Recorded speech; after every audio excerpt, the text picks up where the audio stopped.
everybody. Thank you for watching. Really appreciate it. Last week, if you joined us, we talked about conquering the spirit of fear and how to move forward in life without having the bondage of fear hanging around our neck. And I told you that this week we were going to do a sister video, kind of a sandwich together with the last week's video. They kind of go together. And that's what we're talking about today, living an authentic life. So last week we talked about getting rid of fear. This week we're talking about living in authenticity, living and being who God called you to be. And we're also going to talk again about Psalm 139 because it tells us clearly there that God knew us before he formed us, that he wrote a book about us. And also in Jeremiah chapter 1, he tells the prophet Jeremiah that before he formed him in the womb, he knew him and that he had ordained him as a prophet to the nations. So all of this before Jeremiah ever even was conceived in his mother's womb. Well, it's the same for us, friend.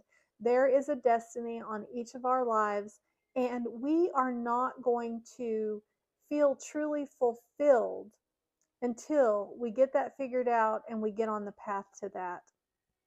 You know, we have a job to do and we need to get busy doing it. We all know somebody who, went to college because their mom or their grandparents went to college and it was just expected that they would go to, and they get their degree so they can climb the corporate ladder, and really their heart was to do something completely different. They're not living their authentic life. Maybe their book said they were supposed to open a bakery or own a farm or be in the building trades or something like that. So that's what we're talking about, just having the boldness to live courageously and be who we are called to be by Father God. One of the number one regrets, if not the number one regret of dying people, is that they weren't courageous enough to just be who they were called to be. Isn't that sad? You know, and then it's too late. It's so regretful because then it's too late. Life's gone and they didn't follow their heart. So I want to encourage you today to really pursue the Lord. A lot of people aren't living authentically simply because they've never really found out who they are. They're just wandering aimlessly through life.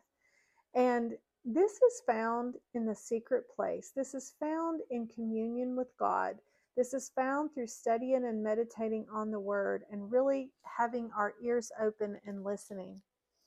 Some other little practical things are, you've heard people say, well, what would you do for the rest of your life if you didn't need money? If you could just do it for free, what would you do? Some of those exercises are helpful too. That kind of gets our brain stirring, gets our juices flowing, and gets us thinking about that. But maybe you're already blessed and you know what you're supposed to be doing, but you just haven't stepped out and done it yet. Well, this video is for you. Brother, sister, it's time. It's time to get going. And you just do it one step at a time. You pray for God's help. He'll swoop in and help you. But it's very important for you to get on to your destiny and live your authentic life, because you don't want to get to your deathbed and look back and regret that you weren't courageous enough to do it. You know, the regret of not doing something far outweighs making mistakes or maybe hitting some roadblocks. It might be difficult, but you're going to be much more fulfilled doing what you're supposed to be doing.